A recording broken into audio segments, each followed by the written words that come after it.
ভোটের সময় কাচুমাচু করবেন, পায়ে ধরবেন, দরবেশের টুপি মাথায় পরবেন, হাতে তসবি নিবেন, আর ভোট যাওয়ার পরে আপনার সব চেহারা পাল্টে যাবে। সর্বত্র আপনি শুরু করবেন কমিশন বাণিজ্য এবং চাঁদা খাওয়া। এরা হইল নিকৃষ্ট ভিক্ষুক। এই মানসিকতা যাদের, তাদের রাজনীতিতে আসার কোনো প্রয়োজন নেই।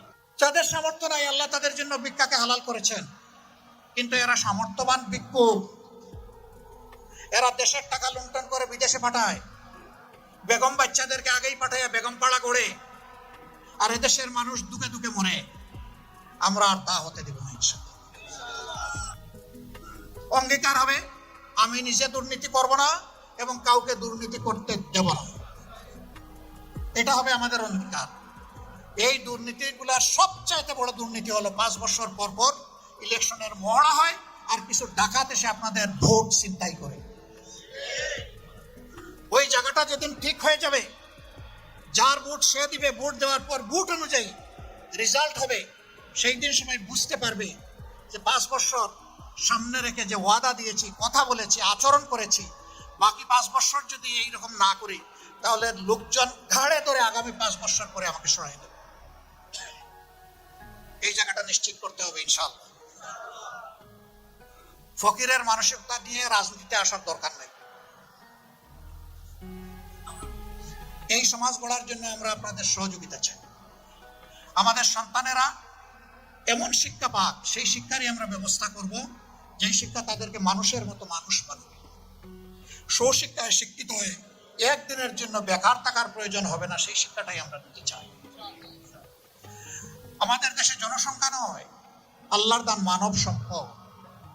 আমাদের দুর্ভাগ্য, আমরা জনসংখ্যাকে জনসম্পদে পরিণত করতে পারিনি। আমাদের সম্পদের কোনো অভাব নেই। আমাদের মানব সম্পদ আছে, আমাদের খনিজ সম্পদ আছে, আমাদের পানিতে সম্পদ আছে, পানির নিচে সম্পদ আছে, মাটির নিচে সম্পদ আছে। একটা সম্পদের অভাবে সবসময় বলি আমাদের এই কষ্ট, সেই সম্পদটা হচ্ছে সৎ চরিত্রের অভাব। ওই সম্পদটা নাই, আল্লাহর ভয় নাই, মানুষের প্রতি দায়বদ্ধতা নাই।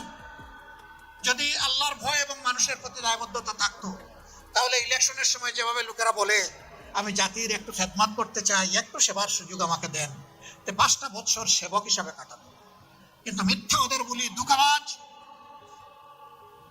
এরা যা এসে বলে, যুগে যুগে এটা প্রমাণ হয়েছে, এরা বারবার জাতিকে ধোঁকা দিয়েছে। আরেক দল আছে দেখবেন, বলে যে আমরা কোরআন সুন্নাহর বিরুদ্ধে কোনো আইন করব না। আরে কোরআন সুন্নাহর বিরুদ্ধে করবে না, সাহস করে একটু বলো না কেন যে আমরা কোরআন সুন্নাহ অনুযায়ী আইন চালাবো। যতবার তোমরা বলেছ ততবার জাতিকে ধোঁকা দিয়েছ। কে বলে নাই?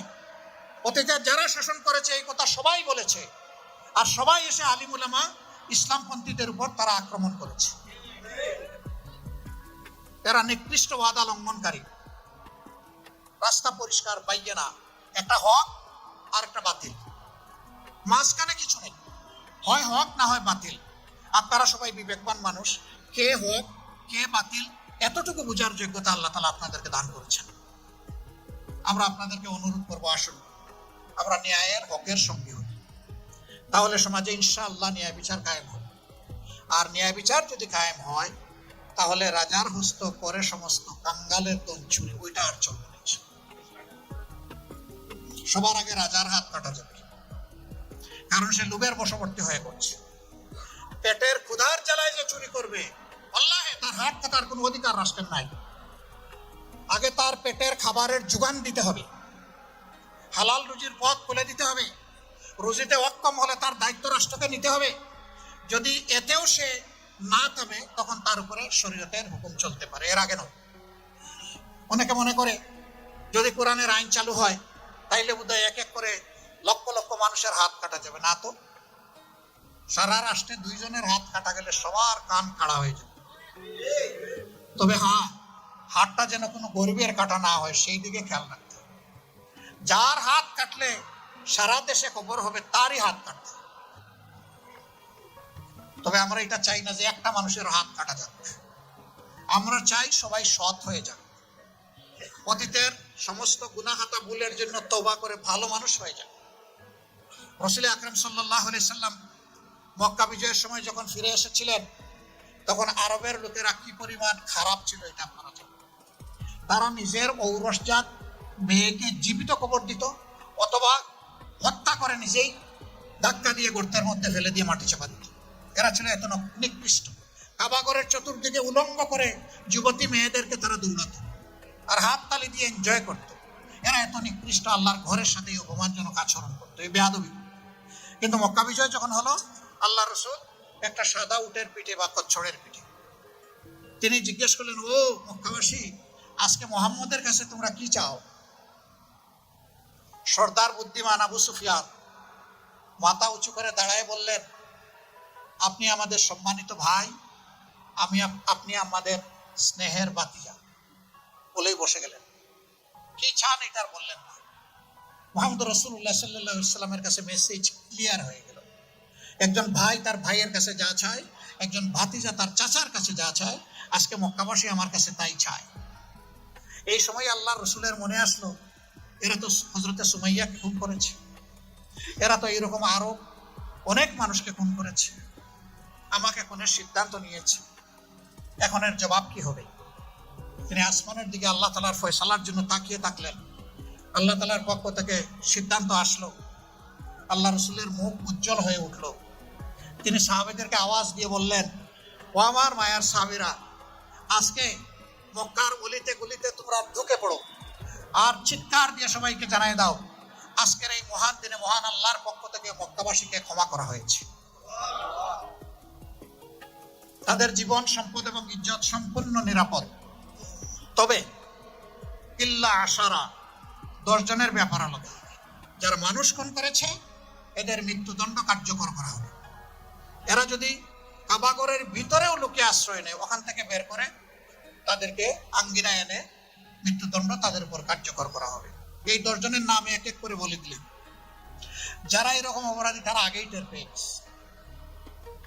ব্যাকল 3 জন থেকে গেছে, ওদের উপর মৃত্যুদণ্ড কার্যকর হয়েছে। 7 জন বেঁচে গেছে। বেঁচে যাওয়ারে ম্যাক্সিমাম পালিয়ে গেছে। এর মাঝে একজন ছিল আমর ইবনে হিশাম, যাকে আমরা আবু জেহেল হিসাবে চিনি। তার ছেলে ইকরামা,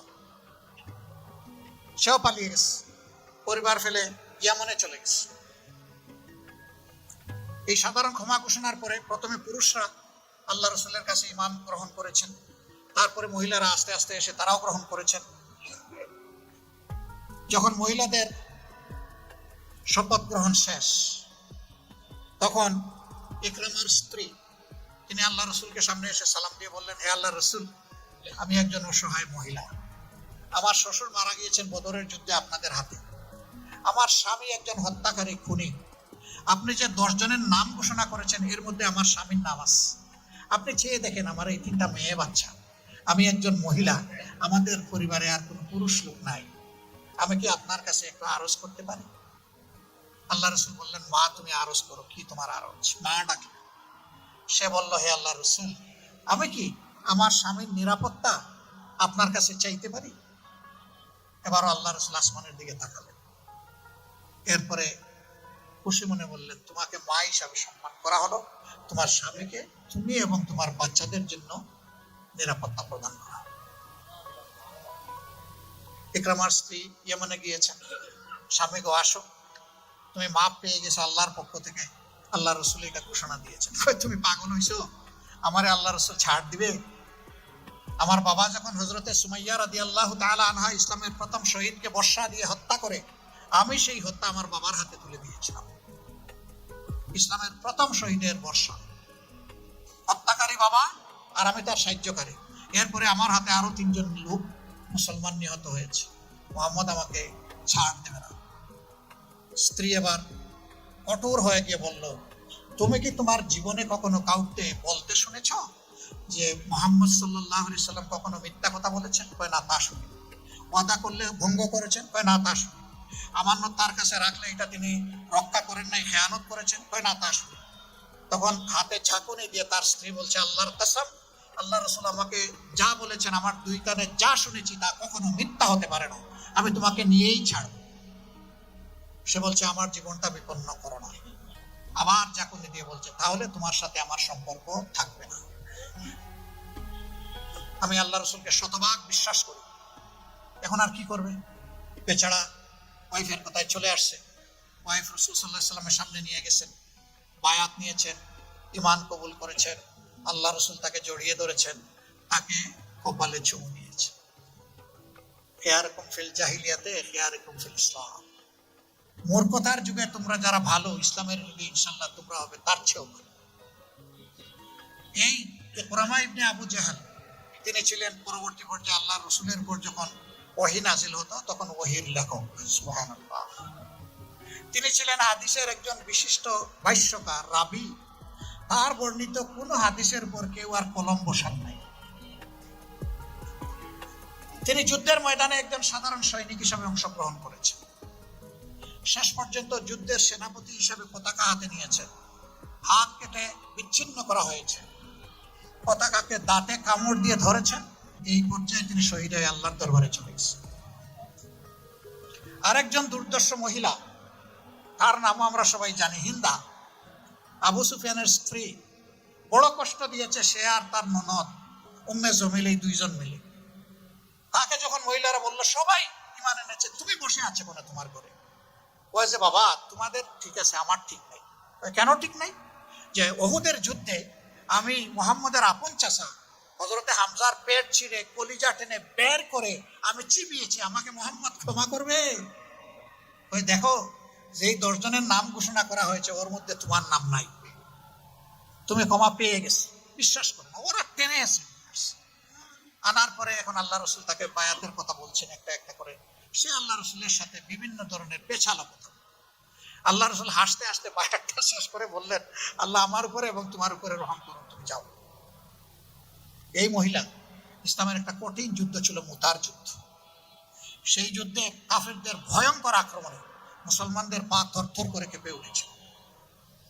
তারা হালকা একটু হেঁচকা দিয়ে পিছনের দিকে আসতে চেয়েছে। এই মহিলা ওই যুদ্ধে ছিলেন একজন যোদ্ধা হিসাবে। ডানা মেলে চিৎকার দিয়ে বলল, অসম্ভব। যুদ্ধে মুসলমানদের জন্য হয় বিজয়, না হয় শাহাদাত, তৃতীয় কোনো পথ করা নাই, কাউকে আমি পিছনে যেতে দেব না। আল্লাহু আকবার। এরপরে সবাই সামনে দৌড়াইয়া তলোয়ার ঘুরাইয়া যখন আবার যুদ্ধ শুরু হলো, আলহামদুলিল্লাহ আল্লাহ তলোয়ারের তেজ বাড়াই দিলেন, বরকত দান করলেন। যুদ্ধে বিজয় নিয়ে তারা সন্তুষ্ট চিত্তে হাসি মুখে মদিনায় ফিরলেন, গিয়ে রাসূল করিম সাল্লাল্লাহু আলাইহি সাল্লামকে এই ঘটনার বিবরণ দিলেন। তিনি বললেন, আলিমুল গায়েব এইভাবেই মানুষের ব্যাপারে পরিকল্পনা করে থাকে। কাজেই অনেকে অনেক পরিকল্পনা করে, কিন্তু আখের গিয়ে আল্লাহ তাআলার পরিকল্পনা বাস্তবায়ন হয়। আমি শেষ করবো এই কথা বলে, 24-এর 5 আগস্টের আগে আমি তো কল্পনা করি নাই, আমি জানি না আপনারা কল্পনা করেছিলেন কিনা যে এই 5 আগস্ট বাংলাদেশে এমন একটা ঘটনা ঘটবে। কেউ আপনারা কল্পনা করেছিলেন এই 5 আগস্ট? হ্যাঁ, সবাই আল্লাহর কাছে বলেছেন, আমিও বলেছি। আমিও মাতাফে গিয়ে কাবাগরকে সামনে রেখে চোখের পানি ফেলে ফেলে বলেছি, আল্লাহ মজলুম এই জনপদকে জালিমের হাত থেকে তুমি উদ্ধার করো। কিন্তু আল্লাহ কখন উদ্ধার করবেন এটা তো জানতাম না। আল্লাহ সব কিছুকে তাজ্জব করে দিলেন। 5 তারিখ এদেশের জনগণকে আল্লাহ তাআলা একটা মুক্তি উপহার দিয়েছেন। এখন আল্লাহ তাআলা পরীক্ষা করেন এতগুলো মানুষের জীবনের বিনিময়ে, বন্ধুত্বের বিনিময়ে, ত্যাগের বিনিময়ে, শুধু 24-এ নয়, একেবারে সেই 9 সাল থেকে আমাদের 57 জন কমিটেড সেনা অফিসারকে হত্যা করা থেকে শুরু করে সেই যে হত্যাকাণ্ডের ধারা, জামাতে ইসলামের সিনিয়র নেতৃবৃন্দকে হত্যা করা, ফাঁসি দেওয়া, অসংখ্য নেতাকর্মীকে শেষ করে দেওয়া, গায়েব করে দেওয়া, আয়না করে নেওয়া, গুম করা, বাড়িঘর ভেঙে তছনছ করে দেওয়া, অফিস আদালত বন্ধ করে দেওয়া, অন্যান্য দলের উপর তাণ্ডব চালানো, হেফাজতে ইসলামের লোকদের উপরে এই তাণ্ডব চালানো, আলিম উলামাকে বেইজ্জত করা, দফায় দফায় জেলে নেওয়া, এই সব কিছুর একটা অবসান হয়েছে। এখন আল্লাহ দেখতে চান আমরা আমাদের হুঁশটা খাটাইয়া আগামীতে চলি কিনা। আমরা যদি একই পথে, কালো পথে, অন্ধকার গলিতে আমরা হাঁটতে থাকি, অন্ধকারে আমরা হারিয়ে যাব।